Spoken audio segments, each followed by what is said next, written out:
dumaan sa kalsadang ito sa bayan ng MacArthur sa Leyte, hindi maiwasang mapatingin, mapatanong at matakot sa kanilang natatanaw. Sa gitna kasi ng malawak na lupain, may biglang sumulpot na isang gahiganteng barko. At sa nakalipas na mga linggo, ang barkong ito mula sa dagat abay tumawid papunta sa lupa. Ang mga dinaanan nito, inararo at sinira. Tuloy ang tingin dito ng mga residente, isa itong halimaw. Hindi lang daw kasi ito simpleng barko, kundi cutter suction dredger. Gagamitin sa pagpapalawak ng operasyon ng black sand mining sa Leyte. Kaya ang mga residente ng bayan ng MacArthur, sa takot na masira pa ang kanilang mga lupain, nagbarikada para ito'y harangin. Sa laki ng kanilang binangga, sa dasal na lang daw sila kumakapit. Gabi-gabi silang nagpe-prayer vigil. Sa laki na yan, sigurado na may mangyayari dito talaga sa aming bayan. Mahirap yung kalagayan namin ngayon kasi nagpupuyat, kinakabahan. Please, kung sino man makarinig sa amin, tulungan niyo kami. Yung sunod na henerasyon namin, ano ang kakainin nila kung puro tubig na ang nagahari dito sa lupain ito? Ang pakikibaka ng mga tiga MacArthur laban sa black sand mining, madadaan nga ba sa santong dasalan o mauuwi lang sa santong paspasan? Sa pagdating namin sa bayan ng MacArthur, hindi ko inasahan ang salubong ng mga nagpoprotesta sa akin. Mukhang natutuwa yung mga taga rito na nakarating tayo dito sa kanilang lugar kasi nga hinihiling nila talaga na marinig yung kanilang boses. Ito na yung kanilang barikada, nakalagay na yung kanilang mga gustong iparating sa gobyerno. Thank you for coming. Ay, basta gusto lang naman ho namin marinig din ang tinig ninyo. So ito yung mga hinihiling nyo? Ayaw nyo nung black sand mining dito? Ayaw namin. Hindi ho kayo namamalikmata. Narito ho ako sa bayan ng MacArthur sa Leyte, kung saan may barko na nasa gitna ng dating palayan. Yang barko na yan, ipinoprotesta ng mga taga rito dahil gamit daw yan sa black sand mining na malaking issue ngayon sa bayang ito. Tumawid ho yan mula doon sa dagat, papunta doon sa kabilang bahagi, saan kukunin yung black sand na yun po yung ginagamit sa paggawa ng mga bakal, na ginagamit sa infrastructure, pati na sa paggawa ng mga sasakyan. Yun nga lang, ayaw ho yan ng mga taga rito kasi makasisira sa kanilang kabuhayan daw at sa kanilang kalikasan. Ang higanting dredger, pagmamay-ari ng kumpanyang MacArthur Iron Projects Corporation, isang mining firm na nagmimina raw sa Barangay Maya mula pa noong taong 2020. Magnetite o black sand ang minimina nila rito. Ito ang pinagkukunan ng iron ore na kalimitang ginagamit sa paggawa ng bakal. Gayunman, nasuspende ang operasyon ng kumpanya noong 2022 dahil inireklamo ng mga residente ang mga nasirang irrigation canals.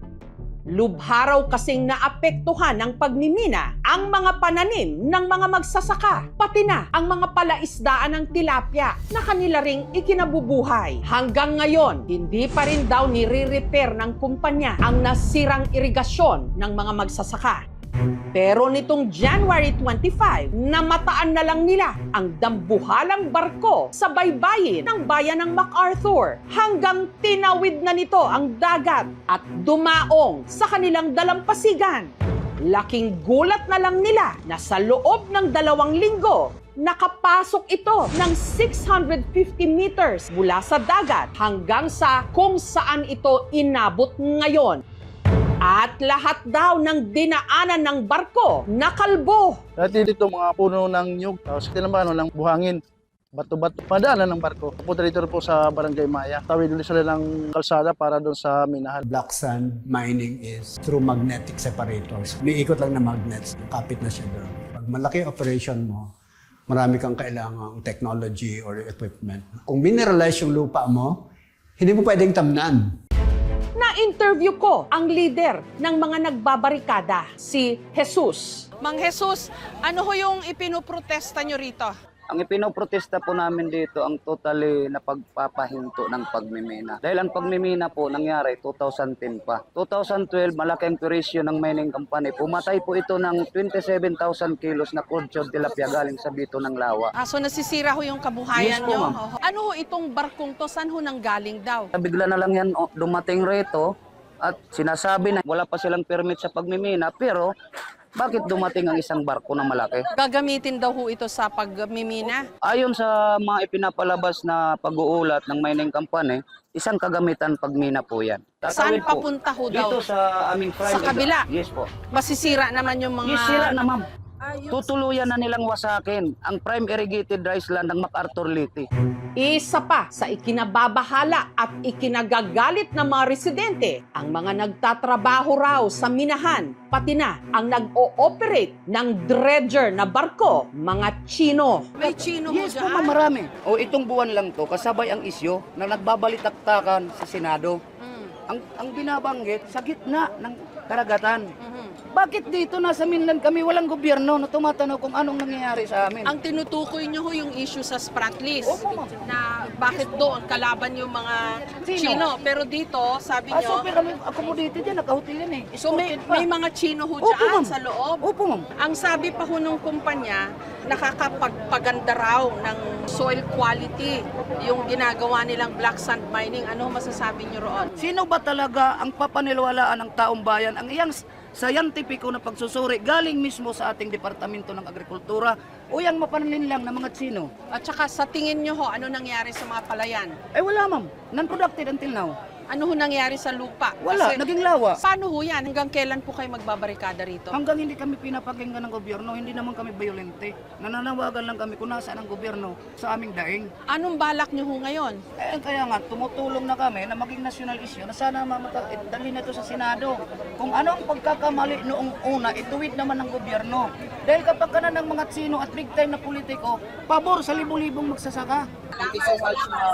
Thank you for hearing us, ma'am. Salamat ho, kami dapat magpasalamat. Pinaparinig nyo yung inyong mga hinaing. Para among mga anak, ma'am.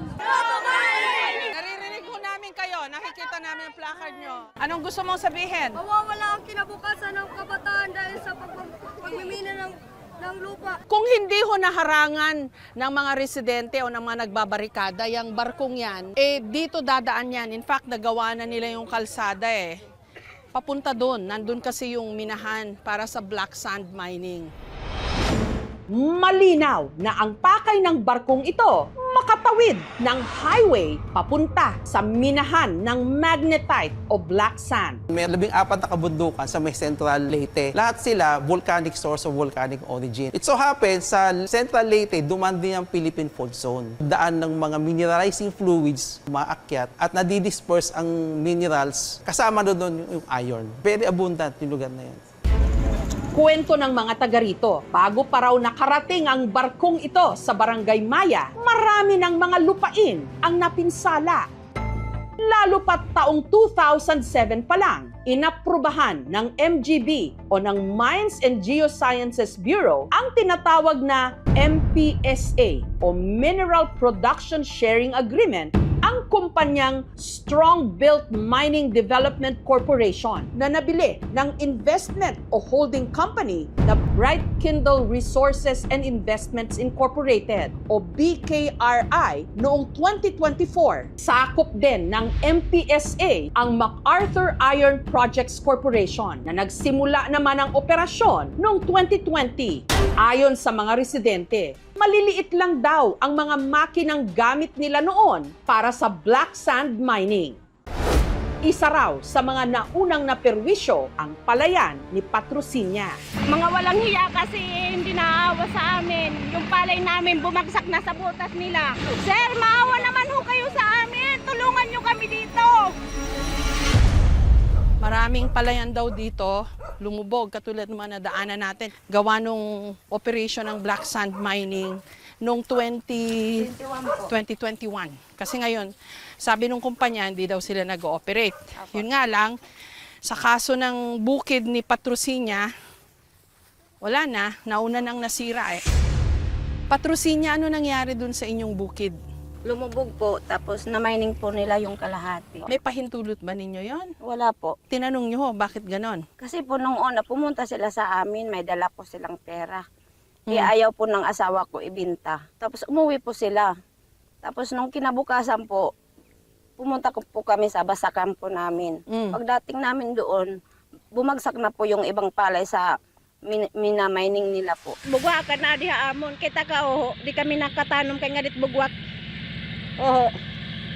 Kita ka tamhag na puno-puno ng tubig. Naapektuhan yung mga palay ninyo na tanim. Opo. Anong ginawa nyo pagkatapos nun? Nagdemanda po kami.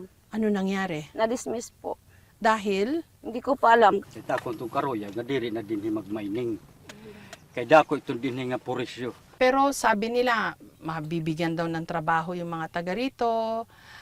Sinasabi rin nila, nakakabuti daw yung mining dun sa quality, yung kalidad ng lupa. Anong masasabi nyo doon? Hindi po yun totoo, ma'am. Kasi po, yung na-mining nila, hindi naman po pwede taniman ng palay po kasi puro nabuhangin. Wala nang ani? Wala na po. 6 na taon na po. Paglalaban nyo pa ba ito? Opo. Kung baga may dabaga bumulig nga tao, may dabaga kasing-kasing nga baga, iton nga mining nga mag-undang. Pero dahil sa tuloy-tuloy daw na operasyon ng pagmimina, tinatayang nasa 14 hectares na ng palayan ang lumubog. Kasi doon kami naghahanap buhay, ma'am. Doon namin kinukuha lahat ng binubuhay namin para sa mga anak namin. Isang idlap lang po nawala. Kasi nawalan po kami ng hanap buhay. Nalulungkot lang po. Kasi ang tagal na namin may problema, ngayon lang po may pumunta dito. Masakit sa akin. Wala na, ang palayan namin. Hindi na magandang lupa. Sobrang 500 sak ang nakukuha ko. Nang hindi pa namimina. Ngayon, konti na lang. Hindi pa mabot 200 sacks. Kahit na rehabilitate ba, ilang years pa bago yan magamit. Patay na kami lahat. Gutom. Ipinakita rin sa amin ang mga nasira nilang irigasyon. Yung main canal na dinadalaw yan ng irigasyon ay bumagsak po siya dahil hindi na po nagagamit. Nangako po sila na gagawin nila. Pero hanggang ngayon wala pa silang naumpisahang gawin. Pinapanagot po namin sila sa pamamagitan ng pag-rehabilitate ng mga nasirang kanal at desiltation. Mas kinakailangan ng mga farmers ng agarang pagpa-drain ng pagbabaha. Hinihingi namin galing sa mga mining company ang comprehensive rehabilitation plan. Hindi pa po natin nakukuha hanggang ngayon. Ito naman ang Lake Bito. Wala pang 1 kilometro ang layo mula sa minahan.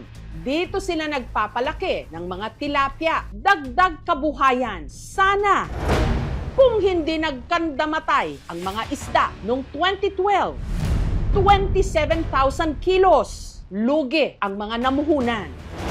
Ang sinisisi nila ang naunang minahan ng Nikwa Mining Corporation. Sa lawang ito pa man din umaasa ang mga mangingisda ng barangay Villa Imelda, katulad ni Shelo. Kasi ma'am,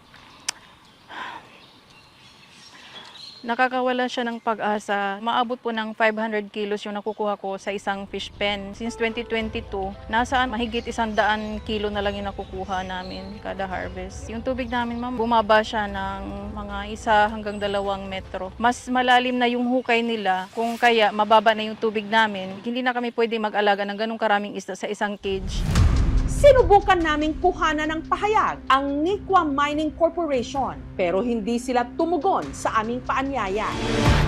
Kaya ngayon, masisisi ba ang mga residente na mariing tutulan ngayon ang nakikita nilang muling pag-ooperate ng black sand mining? Lalo pat nandito na ang higanteng barkong dredger na ito. Kasalot iton din kay mamay ba iton kadako dako Kasi nga ni ang gutiyay pala nga barko. Dako na taperde. Asay peton ma'am kay dakon doro. Ang gusto namin sabihin ngayon, gumalaw na ang gobyerno. Wala pong ideya ang National Irrigation Administration dito po sa pag-allow sa mining operations ng MIPC. Gumagawa na tayo ng paraan para lang matugunan ng mga kanilang pangangailangan sa patubig.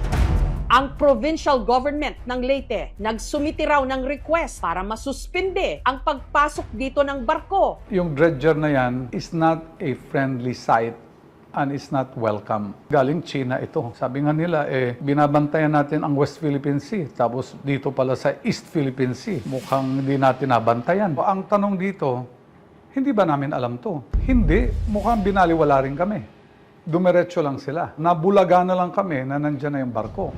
Ang Sangguniang Panlalawigan issued a request to all parties involved. In particular, si MGB to suspend it. Gagawin namin lahat ng makakaya namin para yung dredger na yan is umatras. May mga permit sila galing sa taas. Kaya nakarating dito yan na wala namang problema. Wala akong power, wala akong ano dyan, kung bawal ba. Nasa gitna lang ako, wala akong pinapanigan. So, ang part lang na ginhatagan local government unit na business permit is tinatawag lang other construction of utility project. NEC. Waray pa mag-issue ang munisipyo an operation and mining activity. But in fact, kita kung gibubuhat, tasubay lakot balaod. Actually, waray pa man mining nato nga issue, kundi inila nga bards kung kay ano nga umabot niya da. They are ready already to operate. However, wala pa silang approve nga 3-year work program. No movement, no extraction, no mining operation. Nitong Miyerkules, sa kalagitnaan ng aming pag-iimbestiga, nakatanggap kami ng mensahe na ipupull out na raw o aalisin na sa lugar ang barkong dredger.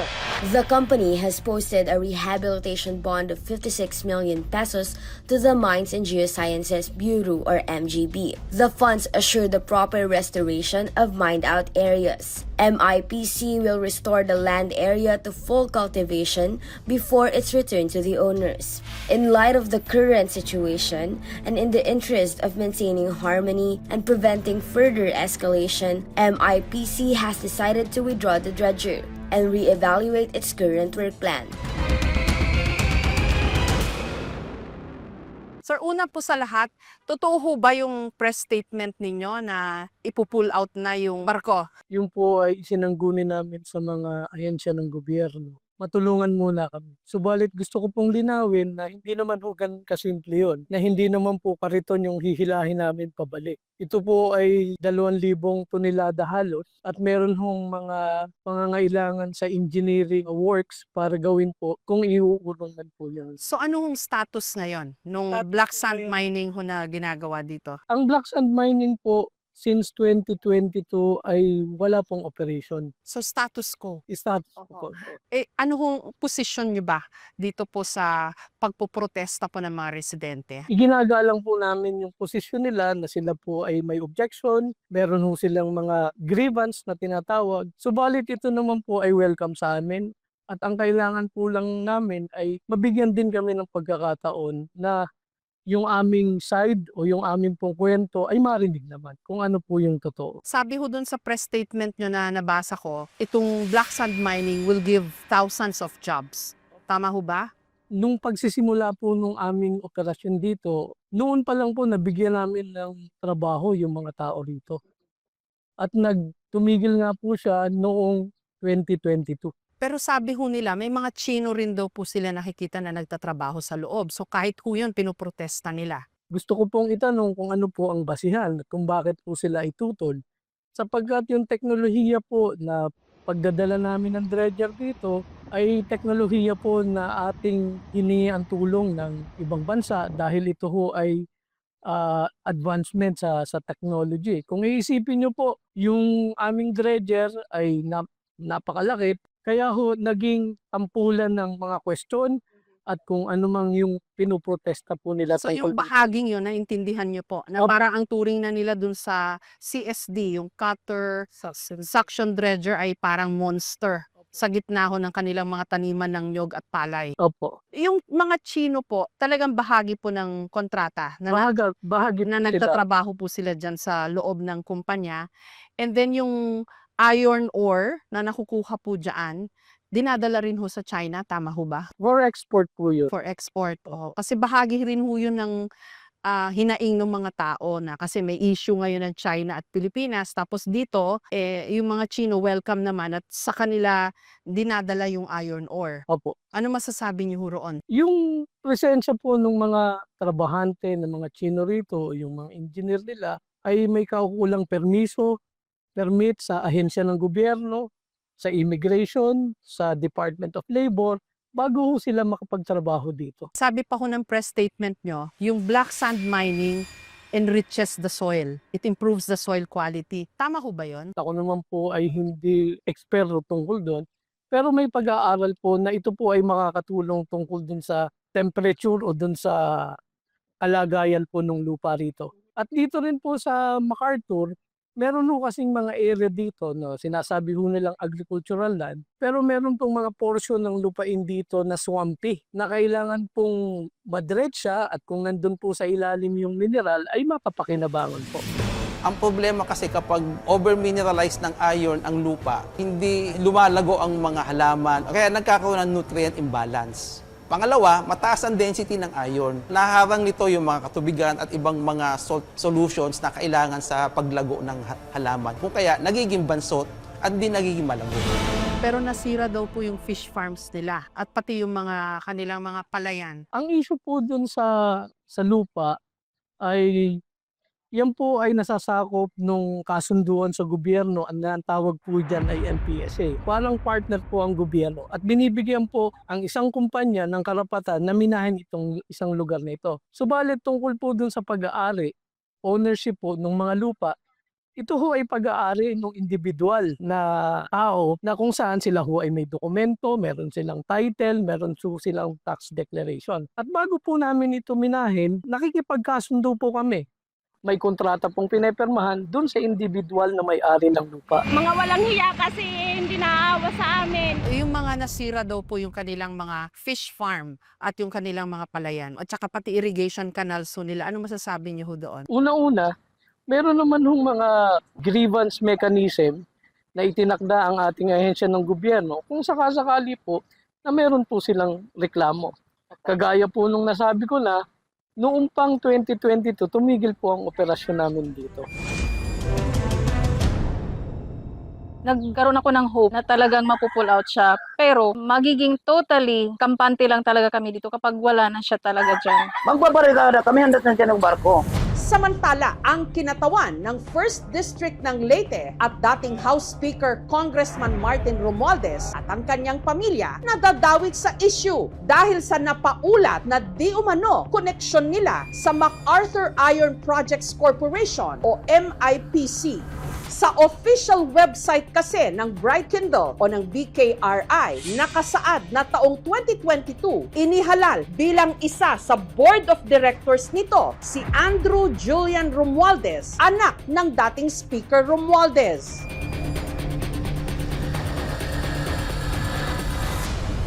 Isa naman daw sa major shareholders ng BKRI ang RYM Business Management Corporation, kumpanyang pagmamay-ari pa rin di umano ng mga Romualdez. Ayon naman sa mga ulat, noong 2024, binili raw ng BKRI ang SBMDC sa halagang 5 billion pesos. Ang SBMDC ang may hawak ngayon ng MacArthur Iron Projects Corporation.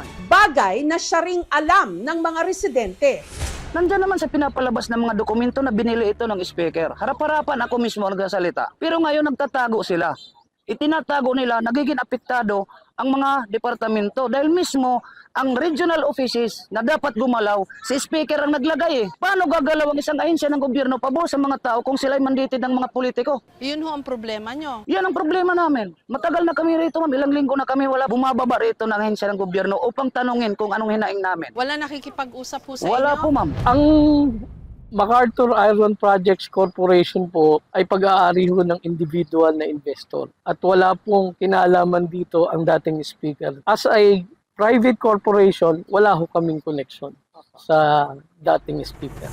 Hininga ng aming team ng pahayag ang opisina ni Romualdez. Sa kabila ng mga ulat at lumabas na datos, mariin pa rin nilang itinanggi na merong koneksyon si Romualdez sa SBMDC, sa MIPC, pati na sa BKRII. I am not an owner, shareholder, or any way involved in Strongbuilt Mining Development Corporation, MacArthur Iron Projects Corporation, or Bright Kindle Resources and Investments Incorporated. According to documents sent to my district office, the company has committed to withdraw the dredger and is reassessing its work plan in coordination with the local government units. We stand with the community in supporting responsible and sustainable mining that safeguards the environment while promoting jobs and livelihoods. Kami po dito sa MacArthur Iron Projects Corporation, hindi pa ho kami nagmimina. Pipigilan nyo yung isang bagay na hindi pa nagsisimula. Paano nyo po pipigilan yun? Eh wala pa naman po kaming sinisimulan.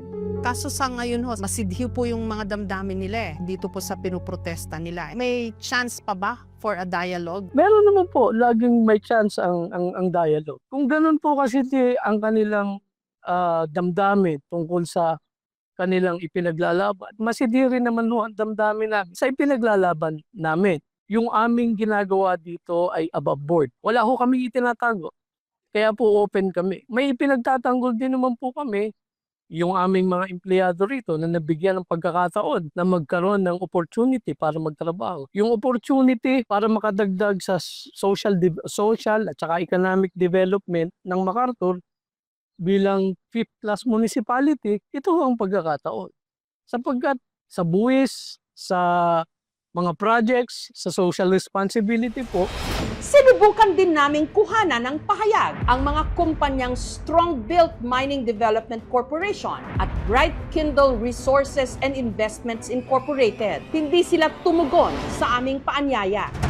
Bawat isa sa amin, may karapatan ipagtanggol ang lupa kung saan kami pinanganak. Kung sinasabi ng gobyerno, ikakabuhay namin, malaki ang epekto sa ekonomiya, 2% galing sa mining. Kung pumapasok sa kaban ng bayan, sa amin lang pakinggan kami ng gobyerno. Ilang linggo na kami dyan, pero wala man masking isa ahensya ng gobyerno na bumababa upang kausapin kami.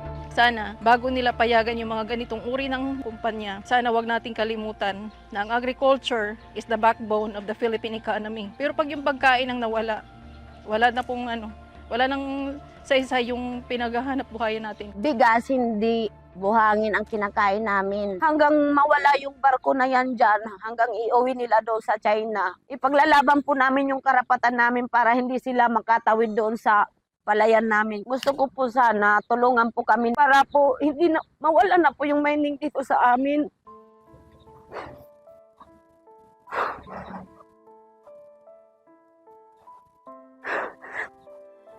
Kasi po, paano na po yung mga susunod na henerasyon namin, yung mga anak ng anak namin. Saksi ang probinsya ng Leyte sa mga pangakong tinupad ng kasaysayan. Hindi bangat I shall return, ang sabi ni General Douglas MacArthur. Kung kanino pa naman ipinangalan ang bayang ito na nahaharap ngayon sa issue ng black sand mining. Mga walang hiya kasi hindi naawa sa amin. Hinihintay ngayon ng mga taga rito ang pagtugon ng gobyerno nasyonal sa kanilang mga hinaing para raw sana babalik din sa kanila ang kumpiyansa at katahimikan.